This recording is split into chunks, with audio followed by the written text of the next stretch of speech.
image was a pattern of stars. Anna was instructed to draw circles around each of them.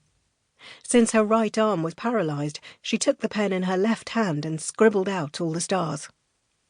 "Let's try again," said the nurse kindly, as if it didn't really matter, presenting Anna with an identical sheet and explaining the task once more. Anna struck through the stars furiously, as if wishing to obliterate a whole galaxy. When I left the ward, the nurse followed me. Beside the machine where you put in a coin and got a cup of bad coffee, she gave me a leaflet called "What is Communication?" She said, "You do know that Anna has very severe aphasia." I did know. I didn't. I put a coin in the machine and hesitated. "The coffee's shit," said a voice behind me. "My dad likes the hot chocolate." I punched the button for hot chocolate. Boiling water spluttered onto the milk powder.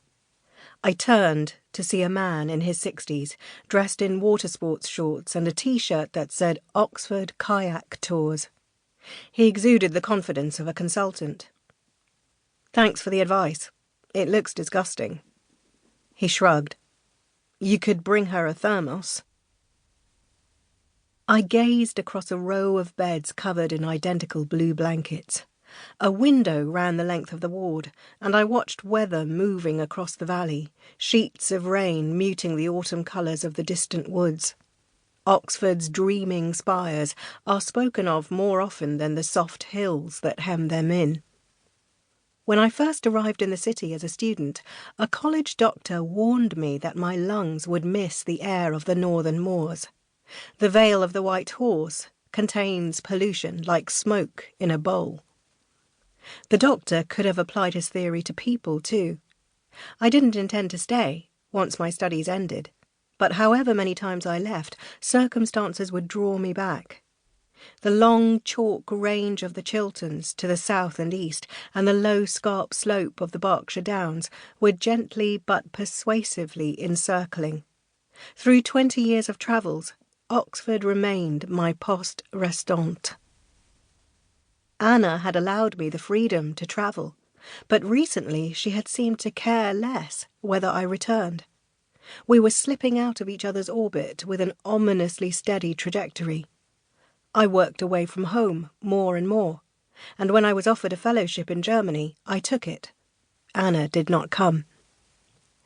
A few months later, I was hosting a dinner for a wild cohort of artists in my apartment in the Künstlerhaus, a converted Baroque palace beside the river Regnitz. I heard myself talking wistfully about my partner, who, being an interpreter, was so much better at languages than I was, then making excuses for her absence that did not even convince me as I uttered them. Later, while rinsing the delicate wine glasses, I resolved to travel back to England to have a conversation about the future, which might mean separating. The night before I was due to leave, I received the phone call. The one that comes from an unknown number and rings until you know you have to answer. My suitcase was already packed. In our basement flat, I begin to unravel the disarray that amassed before Anna's hospitalisation. The briars had grown until they hid the whole castle. Scans of Anna's brain have revealed that she suffered at least one undocumented stroke in the last few years.